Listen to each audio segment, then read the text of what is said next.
আমি আবুল আসর Mohammad Shafiuzzaman Junaid degree college Baraigram নাটোরের প্রতিষ্ঠাতা অধ্যক্ষ। দীর্ঘ 29 বছর যাবৎ নিষ্ঠা ও সততার সঙ্গে কলেজের অধ্যক্ষ হিসাবে আমার অর্পিত দায়িত্ব যথাযথভাবে পালন করে আসছি।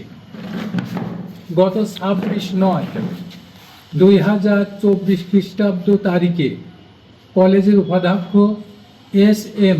রাজিবুল করিমের নেতৃত্বে জনাব মোহাম্মদ আসাদুজ্জামান প্রভাষক রসায়ন বিভাগ, মোহাম্মদ মাহমুদ হাসান প্রভাষক অর্থনীতি বিভাগ, মোহাম্মদ আসাদুল ইসলাম প্রভাষক উদ্ভিদবিদ্যা বিভাগ, মোহাম্মদ গুলাম মোস্তফা সহকারী অধ্যাপক সমাজবিজ্ঞান বিভাগ, মোহাম্মদ মখলেসুর রহমান সহ অধ্যাপক যুক্তিবিদ্যা বিভাগ সহ কিছু বহিরাগত ভাড়াটিয়া সন্ত্রাসী কলেজে অনধিকার প্রবেশ করে সশস্ত্র মব সন্ত্রাসের মাধ্যমে আমার অধ্যক্ষ রুমে তালা লাগিয়ে দেয়।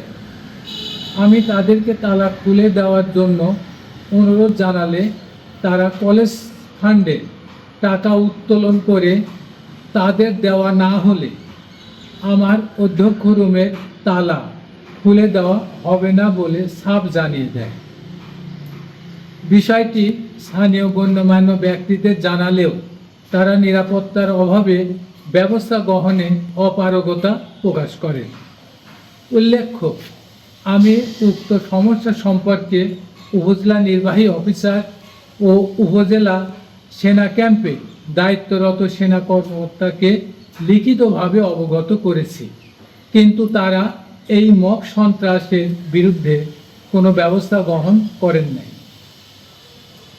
আমি গত 25/9/2024 খ্রিস্টাব্দ তারিখ পর্যন্ত কলেজের অধ্যক্ষ হিসাবে যথারীতি স্বাভাবিকভাবে দায়িত্ব পালন করেছি এবং গত 29/8/2024 খ্রিস্টাব্দ তারিখে জাতীয় বিশ্ববিদ্যালয়ের প্রজ্ঞাপন মোতাবেক 23/9/2024 খ্রিস্টাব্দ তারিখে আমি অ্যাডহক কমিটি গঠনের জন্য জাতীয় বিশ্ববিদ্যালয়ে প্রস্তাব প্রেরণ করি।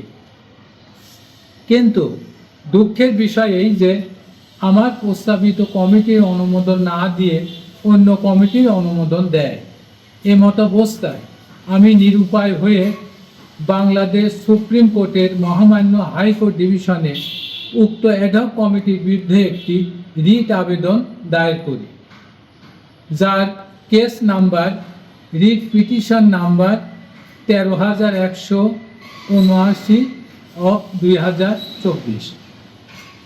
দায়েরকৃত রিট আবেদনের পরিপ্রেক্ষিতে মহামান্য হাইকোর্ট ডিভিশন উক্ত অ্যাডহক কমিটির কার্যক্রম স্থগিত করেন।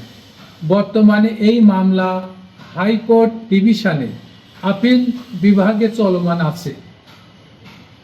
এই চক্রটি আপিল বিভাগে মামলা চলমান থাকা অবস্থায় অভিভাবক সদস্য নির্বাচন, শিক্ষক প্রতিনিধি নির্বাচন, হিতৈষী দাতা নির্বাচন ও অন্যান্য প্রক্রিয়া অনুসরণ না করে জাতীয় বিশ্ববিদ্যালয় থেকে গভর্নিং বডি নিয়মিত কমিটির অনুমোদন করিয়ে আনে, যা হাইকোর্টের আদেশ অবমাননা ও সম্পূর্ণ বেআইনি। পরবর্তীতে গত 7/10/2024 খ্রিস্টাব্দ তারিখে বেআইনিভাবে গঠিত অ্যাডহক কমিটি কলেজের উপাধ্যক্ষকে আর্থিক ক্ষমতা ব্যতীত ভারপ্রাপ্ত অধ্যক্ষের সাময়িক দায়িত্ব প্রদান করেন। অবৈধভাবে ভারপ্রাপ্ত অধ্যক্ষের দায়িত্ব পাওয়ার পরপরই তিনি কলেজের অধ্যক্ষ অর্থাৎ আমাকে প্রথম দফায় 9/10/2024 খ্রিস্টাব্দ তারিখ হতে 8/4/2025 খ্রিস্টাব্দ তারিখ পর্যন্ত 6 মাসের বাধ্যতামূলক ছুটি প্রদান করে। 6 মাসের ছুটি শেষে 9/4/2025 খ্রিস্টাব্দ তারিখ হতে 8/6/2025 খ্রিস্টাব্দ তারিখ পর্যন্ত 2 মাসের ছুটি বৃদ্ধি করেন।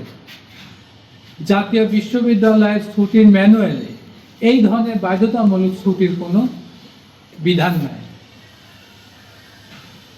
অবাক কাণ্ড যে ছুটিতে থাকা অবস্থায় এই ভারপ্রাপ্ত অধ্যক্ষ আমাকে সাময়িকভাবে বরখাস্ত করে, যা নিয়মতান্ত্রিক হয়নি।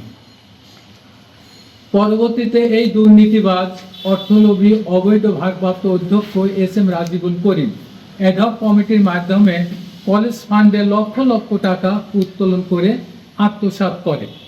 এ পর্যন্ত জনতা ব্যাংক জোনাইল শাখা নাটোরে এবং সোনালী ব্যাংক বড়াইগ্রাম বনপাড়া শাখা নাটোরে পরিচালিত